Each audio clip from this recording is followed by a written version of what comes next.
setting out for 2024? Were you like, okay, I'm going to go win this now? Was that the mindset of the team for you and for everyone around you? No. Clear no.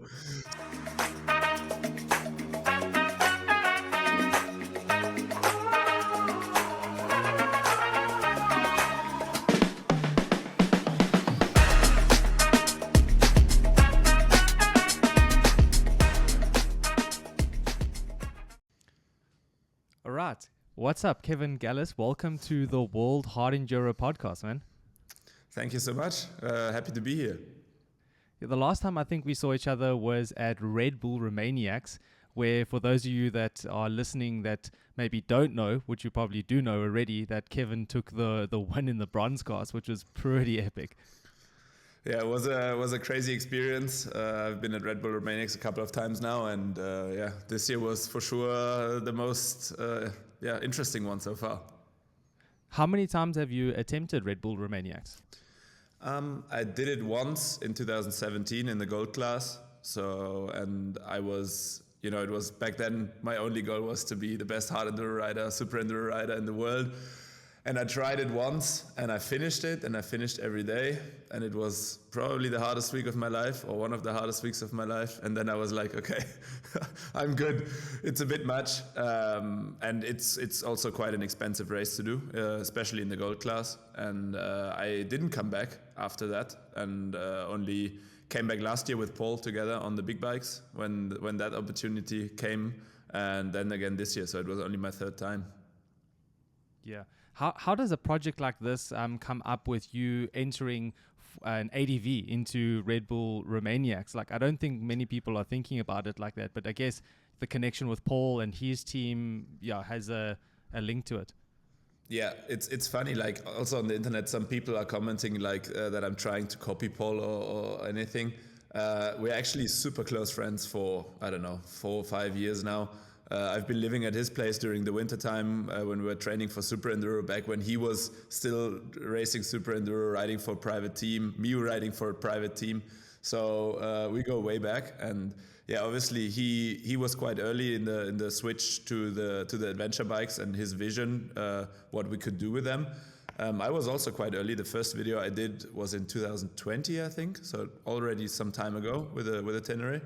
But I wasn't full-time on it. It was just a borrowed bike for one project. And, once, like, as soon as I rode the Tenere back then, I was like, wow, this bike is actually really capable already back then. And now the bikes we have, they are quite different. They are a little bit more, there's more knowledge into them. We know which parts to mount and so on. And yeah, I think Paul had the idea to go to Romaniacs, and he had the necessary support from Yamaha. And yeah, just the idea is amazing, and he's done really well. And yeah, last year he approached me in kind of a last minute thing. He called me a few weeks before the race, and he's like, hey, I have a second bike. Why don't you want to come race with me? And I'm like, oh, wow. Because I didn't plan to go. And I tried to keep myself in good shape, in decent shape, at least throughout the whole time. So yeah, then when that opportunity came, and with Paul and his whole team, the Trece crew, it's amazing. And yeah, so then we just did it, and yeah, it was amazing. And now, honestly, I don't want to do anything else. That's so epic, and what a cool story. I think that you've gone through so many different facets of off-road racing, and to kind of like end or in like now be on the adventure bike, it's pretty cool, especially at that starting stage.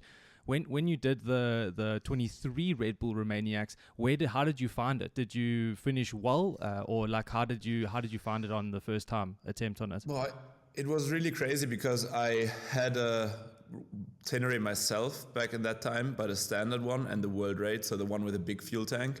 And I've never ridden the race bike before. And Paul called me to fly to Spain to build a bike and test it and so on.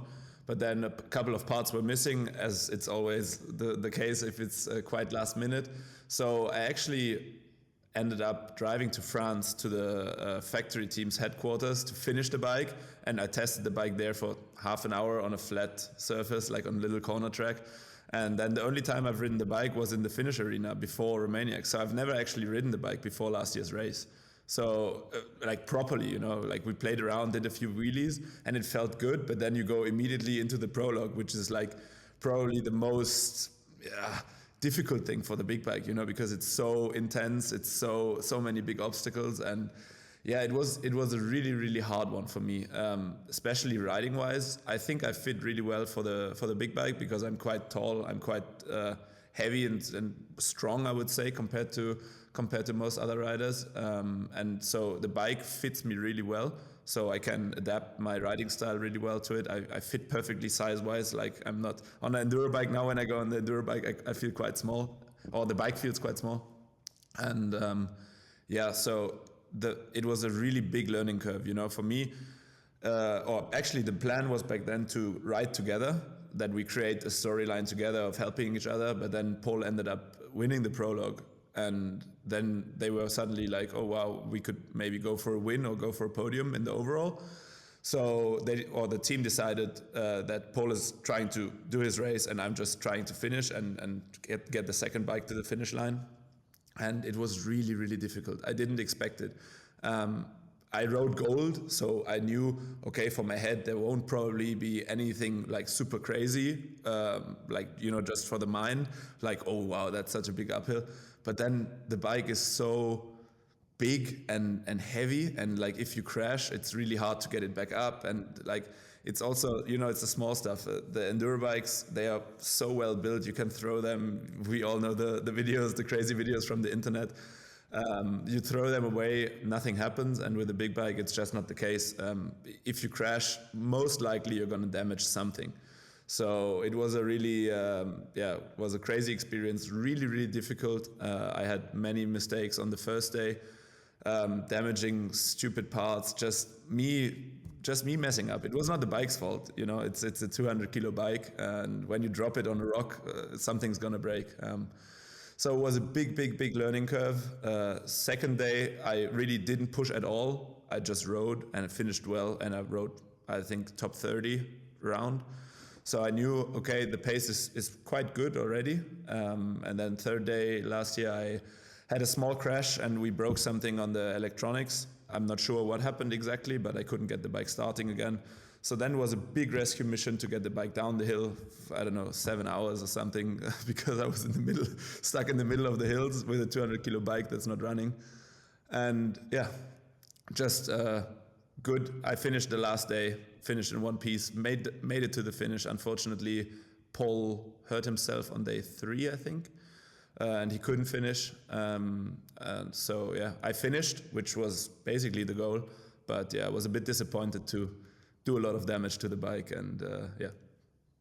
Fast forwarding to 2024, man, you set out on an absolute charge coming into prologue. Just, yeah, man, what you did on that bike in prologue was sweet. And for those of you also that are listening, I was racing in bronze myself, so I had like a first-hand comparison with Kevin, what he was doing on this adventure bike, and it was mind-blowing, man. So did you, like, after that year setting out for 2024, were you like, okay, I'm gonna go win this now? Was that the mindset of the team for you and for everyone around you? No. Clear no. Okay.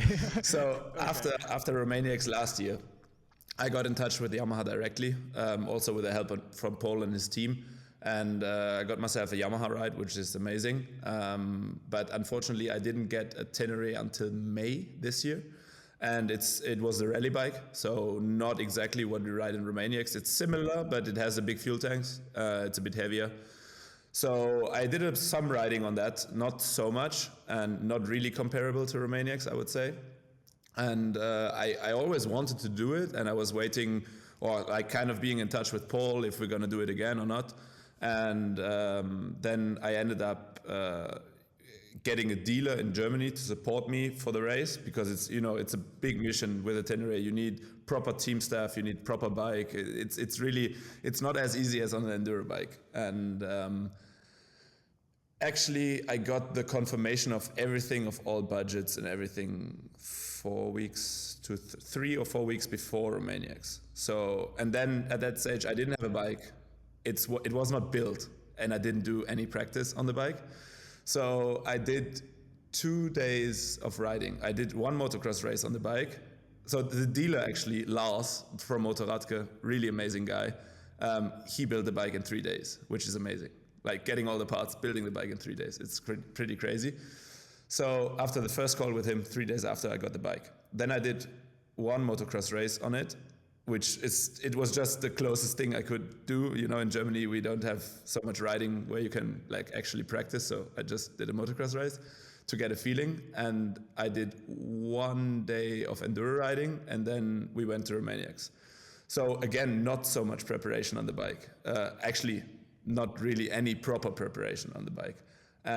So my mindset was to finish in one piece, because again, all the supporters, all the money that goes into it, it's so shit if you like let them down by breaking the bike with a stupid crash on day one.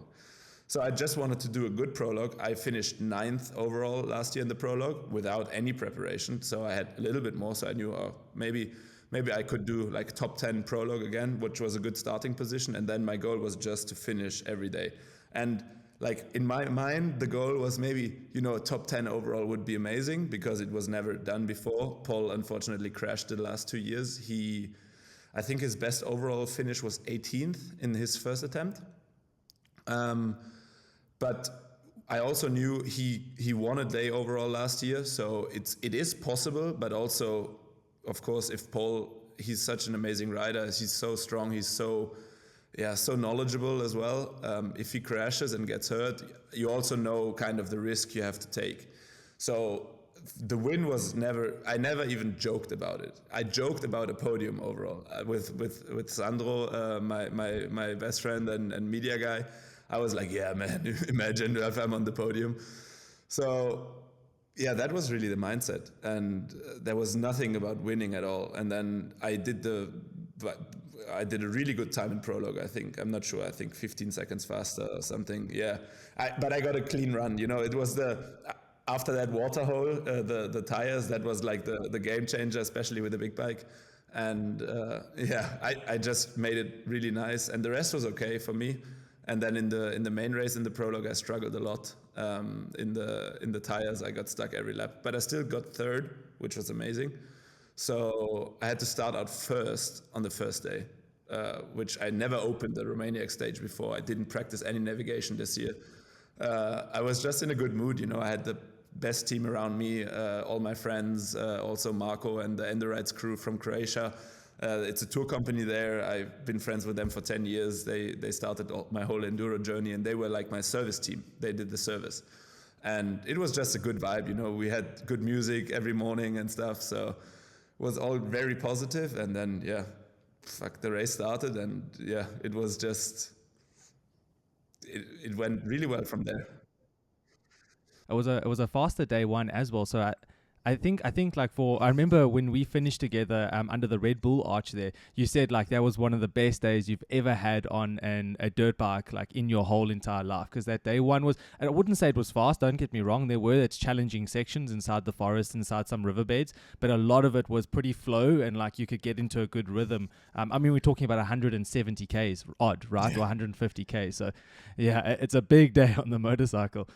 The days were really long this year. We had so much kilometers. Like I was used to, or last year, I think it was always around 110, 120, 130 maybe. And this year, almost every day was 150 or more. So it was really crazy. Yeah, the difficulty in the race went up every day, I found, like this year. So first day was nice. I didn't have any problems, didn't have any crashes. So really nice day. I enjoyed it a lot. And actually, I was riding together with Mark, the English guy. Yes. Mark Kirby. Yes, Mark. No. Gibson, I think. Mark Jackson. Mark Jackson, sorry. Mark, you're right. Exactly. Mark Jackson. Mark Jackson, yeah. Mess up the names.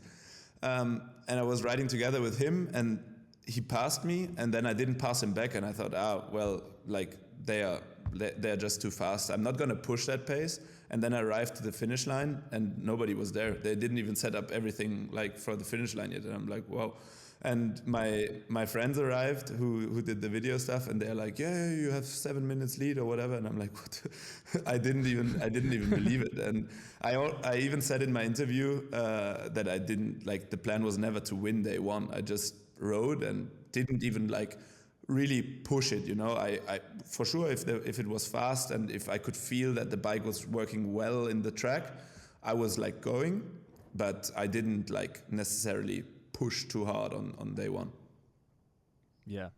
But I think then as you said, the difficulty of the track became progressively more difficult throughout the days, because some of those sections, like day 2, we did the first marathon stage going out to a city outside of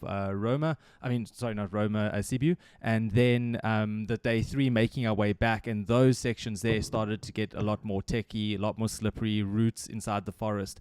What was the most difficult part for you on such a big park inside this race?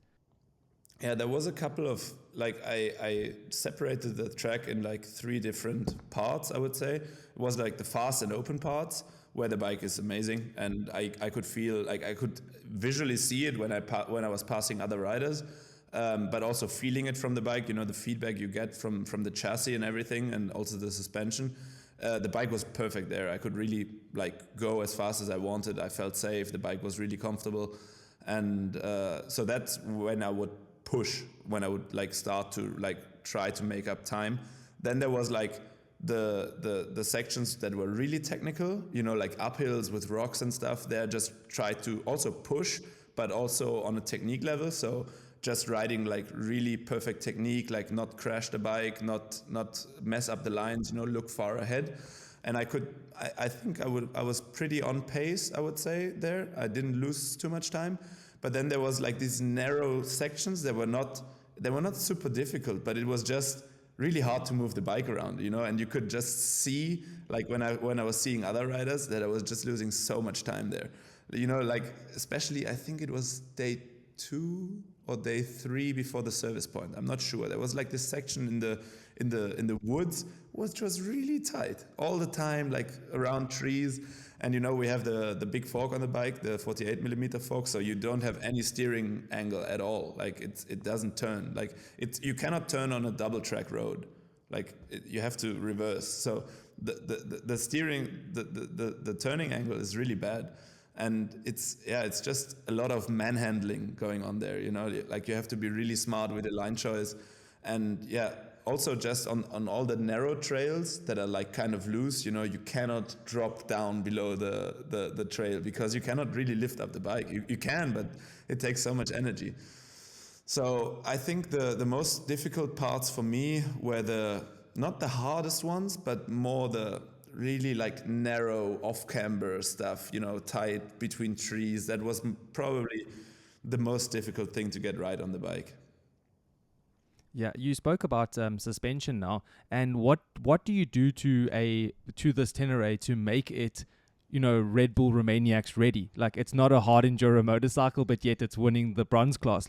What are the key components that you're putting on this motorcycle to make it a race weapon? It's funny.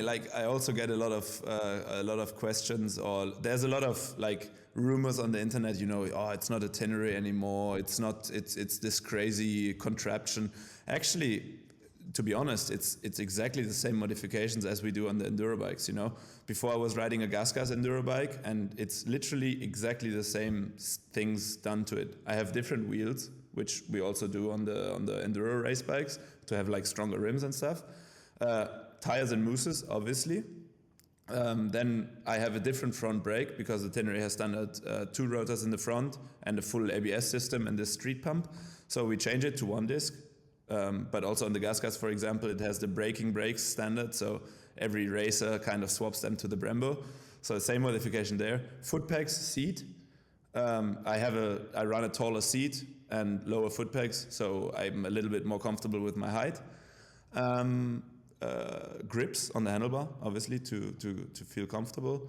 And then the suspension. I run a 48mm Kayaba A-kit fork in the front. It's a GYTR kit. So it's Yamaha racing components, basically. Different triple clamps as well to fit the fork. And I run a Touratech shock in the rear, which was working amazing. And then we have an exhaust from Krapovic, and we have an intake kit also from GYTR, and that's it. That's basically the modifications. And then bash plate. We had a strong bash plate from Outback Motortech on it. And then we take off some stuff. I took away the display in the front so I don't damage it, and take away all the rest that's quite unnecessary, like ABS or whatever. But it's a stock frame, stock engine, just exhaust, air filter, and yeah, it's not as crazy as everyone thinks. It's like for sure. It's a lot of modifications. It's quite expensive, I would say, to do it. But the bike you get from it, it's unreal what it can do. Yeah, I mean the level of these ADV bikes at the moment are just insane. And you proving it, right? And Paul as well. Chris Birch also with some of the stuff that he's doing on a very standard ADV bike as well. It's pretty cool to see. But now you've gone through let's say the 3 days. We're on our way back to Sibiu. It's the last day. What are you thinking on that last day? You had like maybe a 10-minute lead on second. Josh Kirby, there were some guys from Australia that were pushing you at the end there, especially because that was getting a bit tough. What was you going through your head? You've now realized, hey, hang on, I can make history here and take the win. What do you do? Yeah, it was already on my mind. On the finish line of day one, I was thinking, damn, I could actually win this, because I didn't go all out on day one and it was going really good, and I had like 10-minute lead or something on day one. So for day 4 I had 13 minutes, I'm pretty sure, was the overall lead, and I was like, okay, it's if everything goes well, it's quite a good chance that I could win the race. But it's so easy to lose 13 minutes. It's so easy. It's a blink of an eye and you lose half an hour.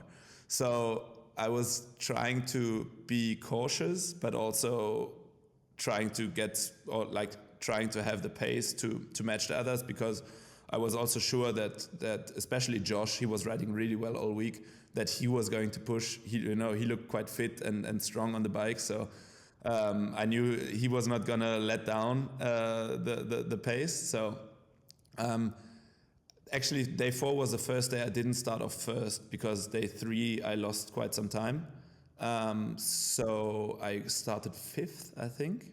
So it was the first time following the others. So in my mind, I was like, oh, it's not so bad. I can just like catch up to the guys in front and then follow them, and then it should be good with the time.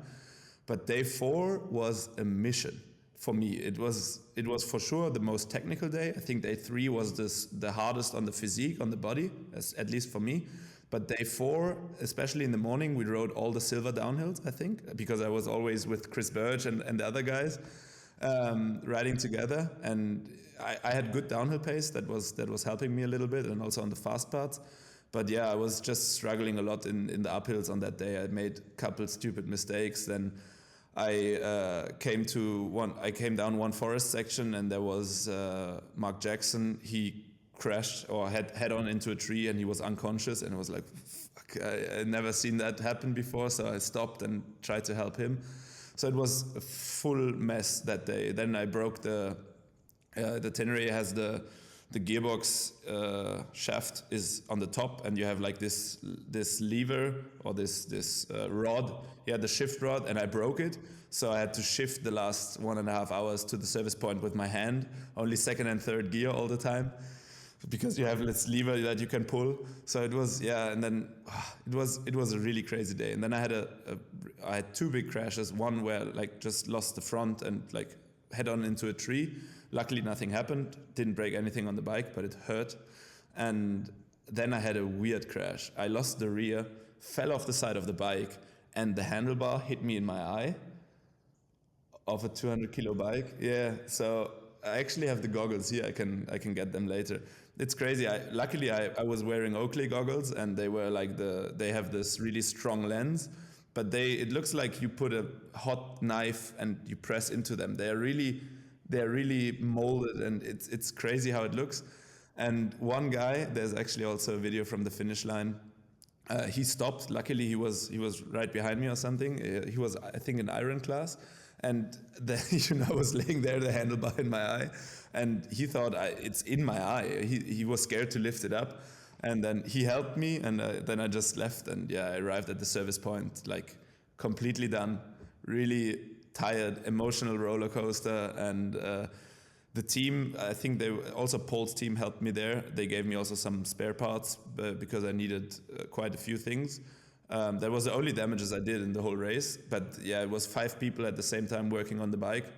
and there was like a crowd around because it was like just the craziest work. I was sitting there like I not gonna lie, I cried a little bit because it was so emotional, because I thought I threw it away, and they were still like, yeah, you still have like 10 minutes, around 10 minutes lead overall, so should be okay. And then we had to work 3 minutes longer than the 20 minutes we have in the service point. So it was such an emotional thing. And after service, I knew from the last years that it was, we were on the top of the mountain, so it goes down the mountain, all these grass off-camber things, and then it was basically a straight line to Sibiu. There was nothing super difficult anymore. So I knew I should be okay, and just pushed as hard as I could to make up time.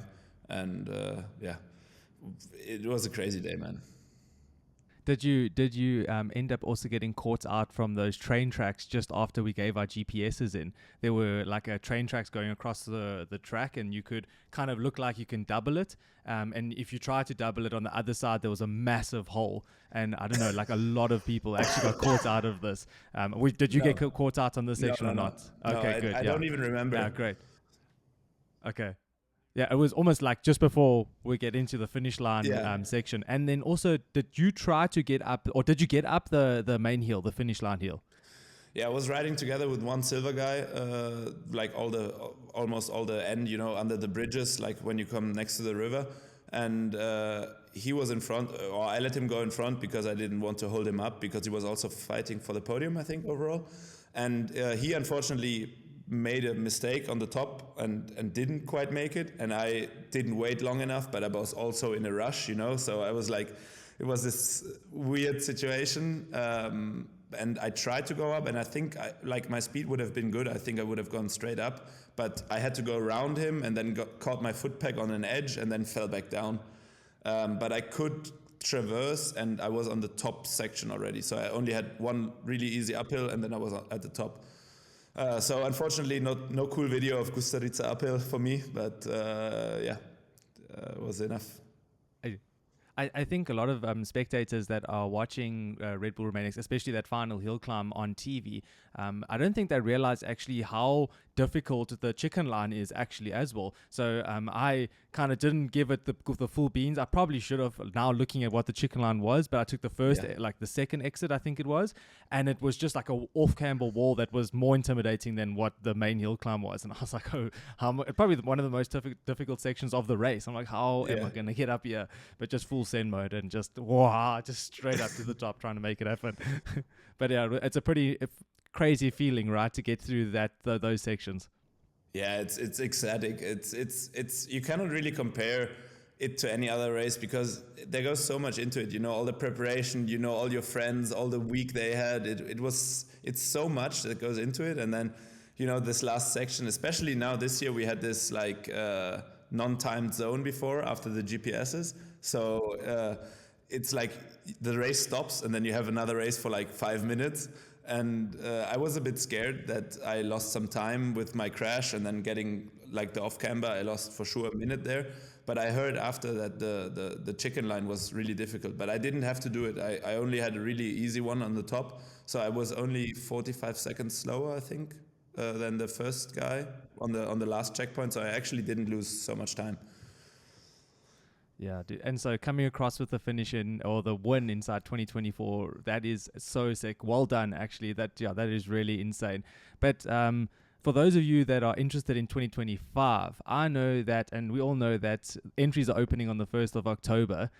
What do we have any plans stepping up a class, giving Paul a bit of a support there inside the silver class?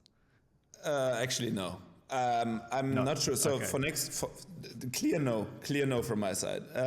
So for next year, actually, there's an adventure bike class. I'm not exactly sure how it's going to look like, but it's a thing that Martin and Paul have been talking about for quite some time. I knew about it for a while, and not sure how that's going to look like. I'm not exactly sure what we're going to race, but for sure not silver. I saw Paul's videos, and this is exactly what he likes to do, I think, really like on the limit and really physical, but for me, bronze is exactly the perfect level. And also, it's it's more about like showcasing what the bike can do and also enjoying at the same time. It's really nice that I have a platform with those races where the class is actually fitting really well. Like I said, we didn't expect to go for the win, but we did in the end. But it's one day of rain, one little mistake. It's literally, it takes 2 seconds of bad luck, of bad line choice, and it's over. So it's not that after winning that I can come back next year and I'm like, no, I'm gonna win again, no problem. It's a really, really, really difficult task, and I'm not sure if it's even possible to do it again. We all know the Romaniacs level goes up and up and up every single year, especially in the lower classes. I think in the gold class there's some days, but then also the other days, some riders this year looked really happy after the days. I spoke to Mario and he was like, it was a really nice day. Of course, he likes to suffer a lot as well. Yes, he's the guy that likes to suffer the most, I think, out of everyone there. Yes, probably. But for me, bronze is a perfect level. I enjoy almost, like, I would say 19 to 95% of the day. There's like maybe 5 or 10% of suffering, of like, oh fuck, this is really hard. But I think bronze is a perfect level, but we're gonna have to see. So it's sure that I will race Romaniacs next year, but I'm not sure which class. It won't be silver. That I can tell you that for sure. Because I saw Paul and I know how much suffering he can take, and I know how fit he is and how strong he is, and he was really destroyed every day. So I'm not too keen on that experience, to be honest. But bronze would be great, or even the adventure bike class. We will have to see. Yeah, cool. I think very exciting things coming out. Martin never seems to stop, right? It's always elevating. There's always new classes. There's always something new to look forward to on each year. As you said, though, it is an expensive one, so you got to play your cards right with which one you want to choose and what class especially, so that you can get the finisher's badge. I think that's what we all want, at the end of the day. But I want to actually take a little step back here. So I know this is going to be like a big leap into your past, but I want to really get to know, like, where did you actually start and like get introduced into off-road motorcycles, and like where did that passion actually come from? I started riding at the age of 4. Actually, there was in Germany we have all these car dealers, and there was an exhibition of a local trials club at a car dealership. And my parents and me, it was a Sunday, and we went there just to look, because it was like an event. You could get some food and watch the show. And we went there, and I saw like a small kid riding a PW50, just around in circles, and then they made like a little wooden ramp, and he rode over that, and I was really fascinated. And my parents, they were riding motorcycles themselves, but only road motorcycles like GSs and stuff. So they did like this adventure bike tours already back then. So it's quite funny, like the circle closes. And it was actually me, like they didn't push me into it or told me, you're gonna ride. I was like nagging them, I want to ride. So we went there to that club and asked if we could have a tryout or something. And they offered like these days where you could just come, you could get a motorcycle from the club, and the guys would teach you riding a bit. And so that's where it started. And then I did trials from 4 until I was 16. Was quite good. It was in the German junior team and did European trials championships and stuff with Billy Bolt and Jack Price and so on. Not so many, just a couple of rounds. Then I stopped riding at all for 2 years, because then work started, and I was a young teenager that was not making the smartest decisions in life, I would say. And my whole goal, or I always wanted to, or always, I think I started watching hard enduro when I was 14 or something, or 15.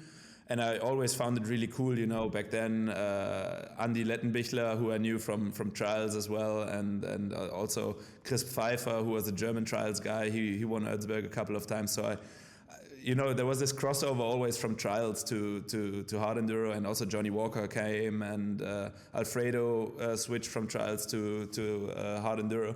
So, and Jarvis, obviously, I forgot Jarvis. So I always wanted to do it, but my parents said, "Oh no, it's so expensive," and they didn't want, or they were not really into it. So with 18, I bought myself an Enduro bike, and it started from there.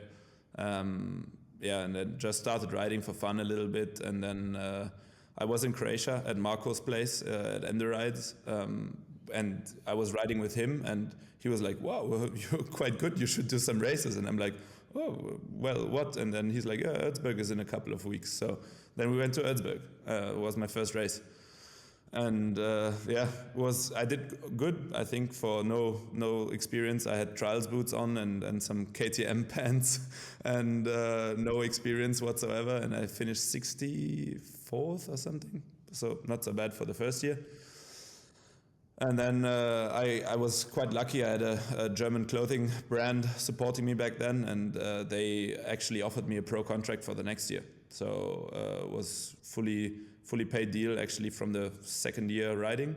And then we took that to Super Enduro World Championship win in juniors in 2 years. So from not riding Enduro to winning the championship in Super Enduro was 2 years. And you were riding at that stage, I think, with Blake Goodside, right? He's a South African guy coming across, also riding for the same team, right? And racing Super Enduro as a junior class. Yeah, he came later on to the team. We met actually at Alfredo's place. So I was living at Alfredo's back then during the wintertime, during the Super Enduro season, actually in my World Championship season. And Blake, I'm not exactly sure where we met. I think he was also in Germany doing some German races, and then we met and got talking. And he asked me if he could also join the training program, and he did. So we lived together for a couple of years, and he joined the team as well. So. Yeah, that's epic. That's cool. I like to see the fellow South Africans coming through from penetrating the European markets, I think, with off-road bikes and off-road riding. The South Africans are always fun. Yeah, for sure. So what are your plans now for like the future? You are like pretty solidified yourself into this ADV side of things, but you did Tyne Ride right inside the UK with on the 250 two-stroke. Do you have any plans that you can share with us, the audiences that's listening on? What's in the pipeline? Yeah, so luckily, and I'm really happy about it. After Romaniacs, there was actually huge interest from all around the world, from different brands, from different companies. So I'm really glad for that. I'm really happy that I think this crossover that we do. Also, Paul, it's not only me, it's Chris Birch, it's Greg Godin, it's so many riders that are hard enduro guys, but then they really like the adventure bikes because they're more comfortable, and it's this crossover, and to bring the two worlds together, I think it helps both worlds. Also, like the hard enduro scene gets more attention because the adventure bike market is so huge, and everyone gets interested into the hard enduro, but then also the hard enduro guys going on the big bikes and going on adventures around the world, going to different countries, see the world. I think it's a really great thing, and so I'm happy that so many brands now see the value in that, and so I actually from Romaniacs until now I was basically only busy trying to figure out what the plans are for the next coming years, working together with the brands that are interested, making a good program that we can sustain and get the best out of it for the brands, for myself, and also for the audience, for the guys watching. So we have a good idea for next year. So Romaniacs is on the cards for sure for next year.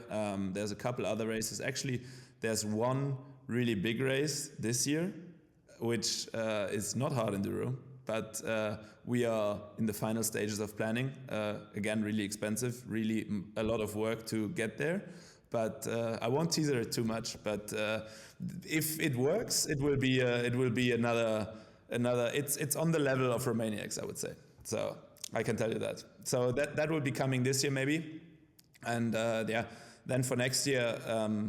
I planned a couple of good trips with my friend Sandro. Actually, we are leaving to Morocco in a week for some training and also some content. So my plan is to do trips, content trips, you know, just take the Tenere, see different countries, like make nice memories, make good content. Like I think the people really like or enjoy watching the adventure bikes ridden like on a high level, and also just everything around it, you know. Put some light luggage on the bike, camp, you know, just see the nature. It's just an incredible feeling. And then also riding in some races that make sense. You know, not every hard enduro race kind of suits the adventure bike, and I don't see a big value in destroying it for no reason. But I want to do Ellsberg next year. That's also my plan with the Tenere. So let's see for Sunday. I'm not sure what's going to happen for the Sunday's race, but I want to do the prologue well. And also I have a big video plan for next year, like a main feature video that we already had for this year, but then with the Romaniacs idea, it got delayed because you cannot do everything on the best level. So yeah, a lot of planning, but I think it will be worth it, and the next couple of years are gonna be insane. Yeah, man. Anyways, I think we're all looking forward to hearing what you got coming up, and we're all glued to our screens figuring out where you're going to be taking that T7 next. So I just want to say thank you so much for joining us here on the World Hard Enduro podcast. It's been awesome having you, and we'll catch you in the next one. Thank you so much. Thanks for the time, and thanks for all the people listening.